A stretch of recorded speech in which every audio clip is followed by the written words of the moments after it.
যাচ্ছে তাড়াতাড়ি করে। সকাল সকাল আজকে সাইলনের ভ্যান মানে ভ্যানওয়ালা কাকু এসেছে সাইলনের সাইকেল নিয়ে যাওয়ার জন্য। বাবা কবে থেকে শুধু যাবো আর যাবো, মানে যাওয়াই হচ্ছে না। আজকে সাইলন পড়তে গেছে, সাইলন নেই। একদম সকাল একদম মানে উঠেছি সব মানে কিছুক্ষণ চাও খাইনি এমন অবস্থা। হ্যাঁ সবাইকে গুড মর্নিং। আমাদের ভিডিওটা আমরা কিন্তু শুরু করছি, সবাই দেখতে থাকো। যা গরম যে একদম পুরো ঘেমে, এগুলো তো পুরো ঘাম। আর ওদিকে দাঁড়িয়ে আছে, আমাদের নিয়ে যাই সাইকেলটা। ভ্যান এসছে না,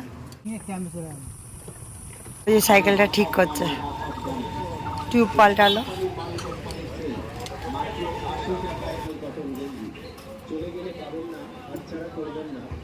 চেনটা কেটে ছোট করে, স্ট্যান্ডটা খারাপ হয়ে গেছে, স্ট্যান্ডের সামনে হচ্ছে সবই পাল্টানো হচ্ছে সাইকেলের। এই যে সাইকেল ঠিক করা হয়ে গেছে, আমার বাজার করা হয়ে গেছে।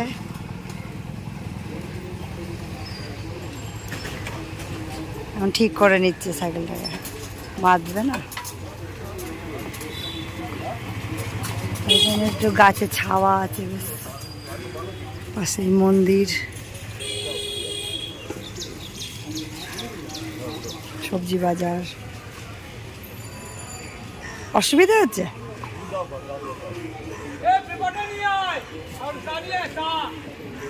ধরবো আমি টমেটো নিচ্ছি। সব আলু পেঁয়াজ সব নেওয়া হয়ে গেছে, বাড়ি চলে যাচ্ছি। বাবা সকাল সকাল চলে এসেছি একদম, মানে কিছু নাস্তা মাস্তা কিছু করিনি, এখন গিয়ে করবো ওখান থেকে। আর এখানে মাকে খেতে দিয়ে দিয়েছি, হাত পা ধুয়ে একদম সঙ্গে খেতে বসে গেছে। হ্যাঁ যদি সকালে কিছু না খেয়ে গেছিলো। আর প্রায় এখন 11টা বাজে, 12টা বাজতে আসলো। বাপরে, সেই গেছে 8টার সময়। পুরো সাইকেলটা সারিয়ে নিয়ে আসতে যতটা টাইম, একদম বড় ফ্যান চালিয়ে দিয়েছি মাকে, যেন একদম ডাইরেক্ট খাওয়া পাই। আর আসার সময় লাড্ডু নিয়ে এসেছি। হ্যাঁ এই তো লাড্ডু। এই শাকটা ঠাকুর দিয়েছে, হ্যাঁ পটলটাও ঠাকুর দিয়েছে, শাকটার পটলটা ঠাকুর দিয়েছে। খেয়ে নাও, তোমার চুল পুরো এই সাইডে হয়ে গেছে, একদম উড়ে এক সাইডে হয়ে যাচ্ছে চুলগুলো। না না সুন্দর হয়ে এমনি হয়ে যাচ্ছে। আর বিকালবেলায় আবার ছেলেকে নিয়ে ডাক্তারখানায় যাবো। বাবা আজকে সত্যি সত্যি সারাদিন শুধু খাটনি আর খাটনি, খেটেই যাবো। ডাক্তারখানায় নিয়ে যাবো বাবা, আজকে সারাদিন এই চলবে। সারাদিন আজকে ছেলেকে নিয়ে মজই মজ। আজকে সারাদিন ছেলের দিন আছে। কিছু কিনবো, আজ ও কিনবো, মানে ও কিনবে কি নাম, রং পেন্সিল, হ্যাঁ বই মই কি সব অনেক কিছু কিনবে। এখন গেলেই বুঝতে পারবো বাবা যে কতটা যে আমাকে আজকে একটা জুতো না কি কিনবে, চটি না কি একটা কিনবে। বাবা এত কিছু কিনবে। আমার গলায় ঘামাচি বেরিয়ে, মানে একদম জানি না কি হয়েছে, গলায় ঘামাচি বেরিয়েছিল ফার্স্টে, তারপরে আস্তে আস্তে পুরো এখানে লাল হয়ে গেছে। আর সারা রাত কালকে এত জ্বলেছে ওখানটা, মানে হাত দিলেই জ্বালা করছে, ইনফেকশন টাইপ হয়ে গেছে নাকি জানি না। তো মা তো গেছিলো এক্ষুনি বাজারে, তো আবার একটা মলম এনে দিয়েছে, একটা ছোট্ট মলম, কিন্তু ওই মলমটা দিয়ে এখন আর জ্বলছে না, মানে জ্বলছে না, কিছু হচ্ছে না, কিছু ফিল হচ্ছে না। কিন্তু আমি কালকে রাতে বরফ লাগিয়েছিলাম, মানে এত জ্বালা করছিল ওখানটায়। হয়তো মানে হয়ে যায় না, ইনফেকশন টাইপ হয়ে যায় না, যেহেতু আমি ওখানে চুলকিয়েছি, যেহেতু ঘামাচি হলে তো একটু চুলকায় না। পাউডার লাগিয়েছি, ক্যান্ডেড পাউডার, কোনো কিছুতেই কিছু হয়নি।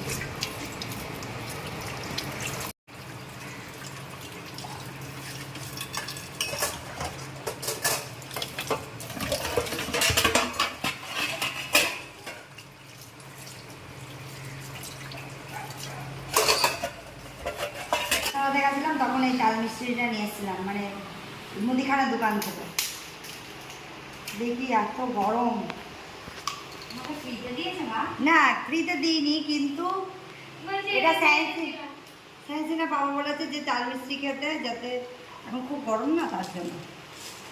কি মা আমার বোতলটা ডুবিয়ে দিচ্ছে, দেখি হ্যাঁ বোতলটা এত গরমে কিছু খেয়ে কিছুই হচ্ছে না, এমন অবস্থা। না এটা আমার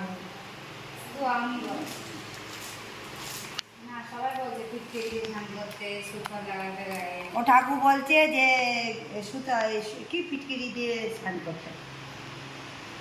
এখন কিসে কি করবে, এত গরম, ঈশ্বরের কাছে এত প্রার্থনা করছি যে একটু বৃষ্টির জন্য, কিন্তু কিছুই হচ্ছে না। সবাই মিলে প্রার্থনা করো, ঈশ্বরই একমাত্র পারবে বৃষ্টিটা দিতে। এখন এই সবজির ওপরগুলো খারাপ, মানে এটার কুমড়োর ওপরটা খারাপ হয়ে গেছে, তাই এখন এটাকে ঠিক করা চলছে প্লাস্টিক সার্জারি। এই যে পরিষ্কার করা সুন্দর। আসলে এত গরম পড়ছে ওর জন্য আরও অমনি হয়ে যাচ্ছে। ওপরে বীজ বীজ ছিল না, ওই জায়গাটা একটু কেমন হয়ে গেছে তাই। আর এই সবজি খোলাগুলো মা ফেলতে দেয় না, এগুলো আবার কম্পোস্ট, মানে কম্পোস্ট গাছে দেওয়ার জন্য, গাছে দেওয়ার জন্য। এগুলো পচে গেলে সুন্দর একটা গন্ধ বেরোয়, তারপরে কেমন গন্ধ বেরোয়, বাও বাও গন্ধ হয়ে গেছে। তারপরে ওটা পুরো সার হয়ে যায়, তারপরে সুন্দর সুন্দর ফুল, কাঁচি দিতে, তারপরে সুন্দর সুন্দর ফুল দেয়, তারপরে ওটা সুন্দর ফুল হয়ে যায়। শুধু বাড়িতে কেউ টিকতে পারে না, সেটা আলাদা ব্যাপার, সেই গন্ধতে। ন্যাচারাল এটা না, ওটা শুধু ঢাকনাটা সরালে গন্ধটা বেরোয়, আবার ঢাকনা আটকে দিলে আবার গন্ধ বেরোয় না। আমি পুরো এক ইয়ে করে ফেলেছি ড্রাম। মানে যখন কেউ বাড়িতে ঝগড়া করতে আসবে তখন ওই ঢাকনাটা খুলে দিতে হবে, তখন ওই ঢাকনাটা খুলে দিতে হবে, তারা ঝগড়া করতে পারবে না, গন্ধ বেরোবে না। তারা বলতে থাক বাবা, এদের সাথে ঝগড়া করে লাভ নেই, বাড়িতে একটু কাঠিতে ঘুলিয়ে দিতে পারে না, কাঠিতে ঘুলাতে লাগবে না, ওটা ঢাকনা সরালেই হবে। না না, আমাদের কথা শুনে কেউ যেন অমনি করো না, আমরা এমনিই বলছি। না, করতেও পারো ট্রাই, আমি কোনোদিন পাড়ায় অশান্তি লাগলে ট্রাই করে দেখি। খুব দেখবো যেখানে মারপিট টারপিট লেগেছে, এমনি করে হাতে করে প্লাস্টিক করবো, এদিকে হাতে করে নেবো, দিতে ছুঁড়ে মারবো ওখানটায়, যেন ওখানটায় সব মাঝখানে গিয়ে পড়ে, আর ওরা যেন আর ঝগড়া করতে পারে, বাড়ি চলে যাই।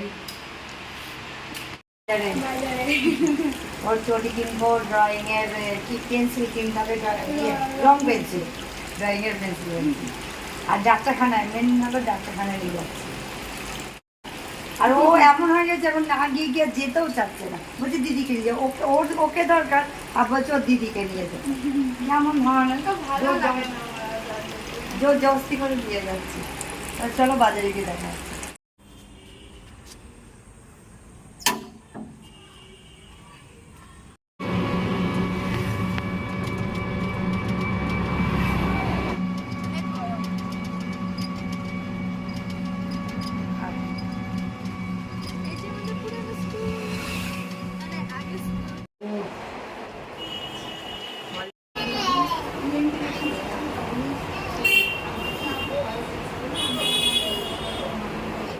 আমাদের ওষুধ নেওয়া হয়ে গেছে, এই যে হোমিওপ্যাথি ডাক্তার দেখো, সব ছোটো ছোটো ছোটো ছোটো ওষুধ অনেক দিয়েছে, এখানে অনেক কথা আছে।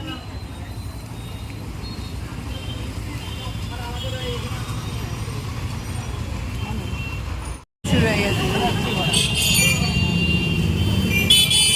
ঠিক আছে।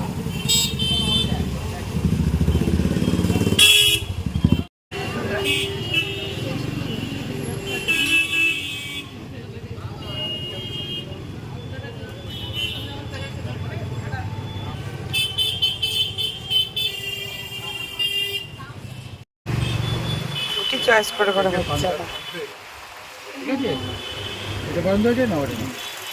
কতগুলো দেখালো, তাও পছন্দ হচ্ছে না। পছন্দ হয়েছে এটা,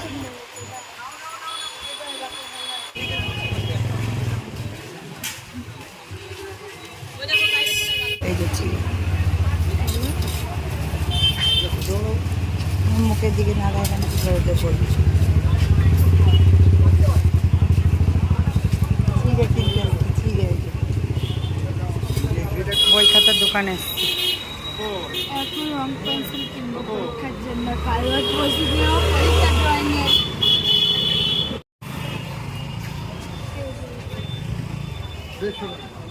এই যে এগুলো,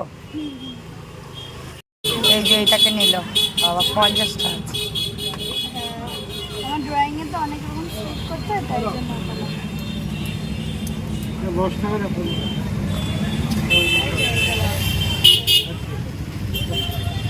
গেট পড়ে গেছে বলেছে